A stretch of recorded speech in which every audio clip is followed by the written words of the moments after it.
E vamos lá ao nosso 13º dia do desafio Uma Vida com Propósito.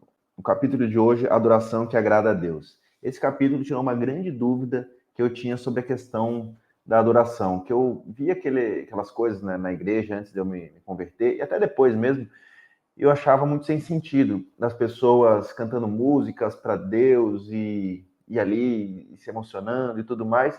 E na minha cabeça, antes, né, de eu me converter e entender mais um pouco sobre isso, não fazia sentido porque eu pensava, poxa, Deus, um ser todo-poderoso, infinito, por que ele precisa que pessoas finitas, limitadas, que não representam nada, se pensar em matéria, né? Não representam nada no universo, fiquem clamando por ele, falando que ama ele? Não faz sentido nenhum.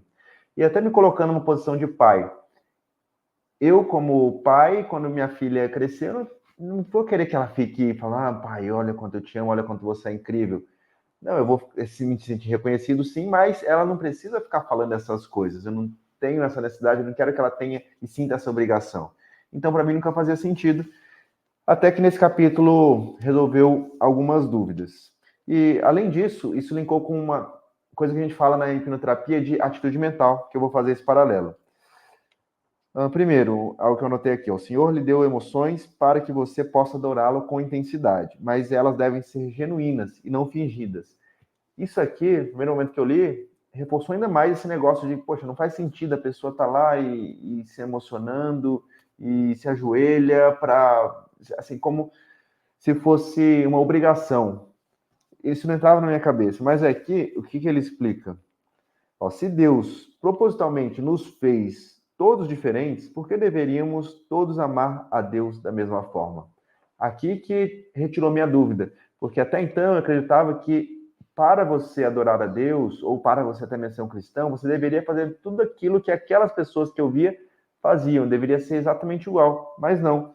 Aí ele conta de um livro chamado Caminhos Sagrados, de Gary, que existem várias formas de adorar a Deus. Ele conta mais de, acho que 9 maneiras pelas quais as pessoas se aproximam de Deus. E aí fala os naturalistas que fazem isso ao ar livre, os sensitivos amam a Deus com sentido e apreciam belos cultos de adoração, que envolvem a visão, paladar, audição, tudo mais. Só que eu marquei 2 aqui que eu me identifico. Os ativistas, que amam Deus pelo confronto contra o mal, combatendo a injustiça e trabalhando para tornar o mundo melhor. Isso aqui me identificou muito porque essa sempre foi uma grande missão, um sentido que eu sempre tive, até mesmo desde de criança, de ver o mundo assim, achar que está errado e que era meu papel fazer alguma coisa em vida. E o outro ponto aqui é os intelectuais amam a Deus ao estudá-lo, isso é, fazendo uso da mente. Então, isso aqui linka muito com quem eu sou e muitos hipnoterapeutas também. Estudar o que a gente está fazendo agora, a gente está estudando aqui, questionando e analisando. Então, querendo ou não, a gente aprende mais sobre Deus. E ele reforça, fechando aqui, ó, uma coisa é certa, você não glorifica Deus tentando ser alguém que ele nunca quis que você fosse. Então você tem que ser você mesmo, tem que ser genuíno. Então essa foi a dúvida que esclareceu aqui para mim. Só que eu quero fazer um paralelo dessa última parte aqui, ó. Quando você louva o nome de Deus, mesmo sem vontade, quando sai da sua cama para adorá-lo cansado, quando ajuda outros que estão esgotados, você está oferecendo sacrifício de adoração a Deus. Isso é agradável a Ele. E, então ele fala que existem várias formas de adoração, né? Como ação de graças, louvor, humildade, arrependimento, oferta em dinheiro, oração, serviço aos outros e ajuda aos necessitados. Isso segundo ao Antigo Testamento. Qual que é o paralelo que tem aqui com a questão da atitude mental? Primeiro, o que eu entendi desse capítulo em relação a Deus, que não é o fato de você ir lá e ficar cantando uma música para Deus, para ele sentir, nossa, essas pessoas me adoram. Não, é o fato da sua ação ser genuína, ser um negócio que conecta com você e você fazer isso com uma intenção genuína, com um sacrifício. Ou seja, não é na sua zona de conforto. Não existe, vou adorar Deus, eu adoro Deus dormindo e assim. Não, existe um sacrifício no sentido de eu vou demandar uma energia dentro daquilo que é genuíno para mim.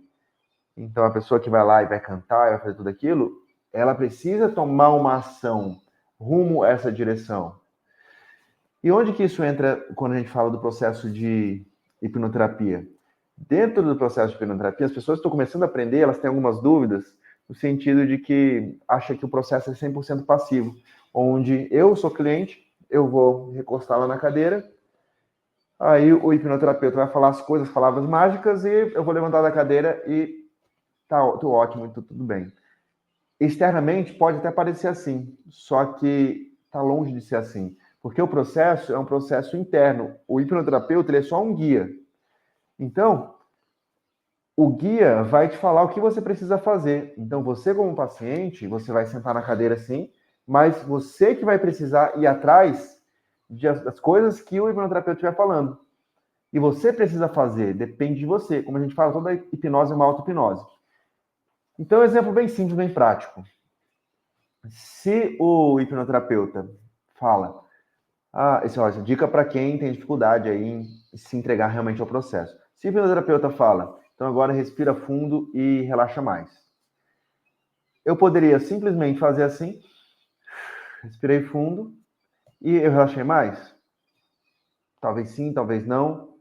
Mas qual a ação clara que eu estou mostrando para mim mesmo e até mostrando para o hipnoterapeuta, que é meu guia, que eu estou relaxando mais?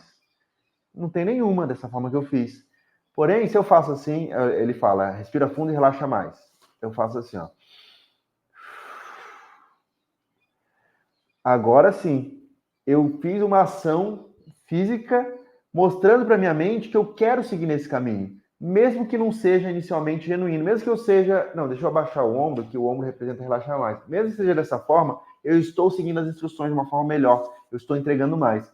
Quando eu faço dessa forma, o meu subconsciente, ele entende que eu quero ir para esse caminho e aí a coisa começa a andar por si só. Ele começa a guiar por si só. Então eu vejo esse paralelo com a mesma coisa quando a gente vai adorar a Deus. E quando os clientes, né, pegam esse detalhe, essa dica, aí a coisa flui, que é uma beleza. Agora, por outro lado, se a pessoa fica só do lado passivo, esperando que as coisas aconteçam, aí não funciona. Então, essa é a reflexão do meu 13º dia. E a pergunta para meditar aqui, o que agrada mais a Deus nesse momento? Minha adoração pública ou minha adoração em particular? E o que farei a respeito?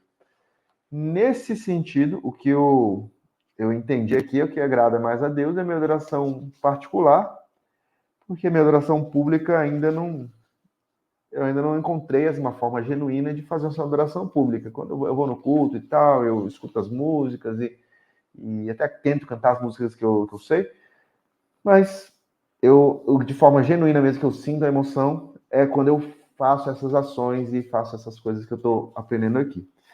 Então, essa é a minha reflexão do 13º dia. Me fala aí o que você está achando, como está sendo para você, e a gente se vê amanhã, completando 2 semanas de desafio.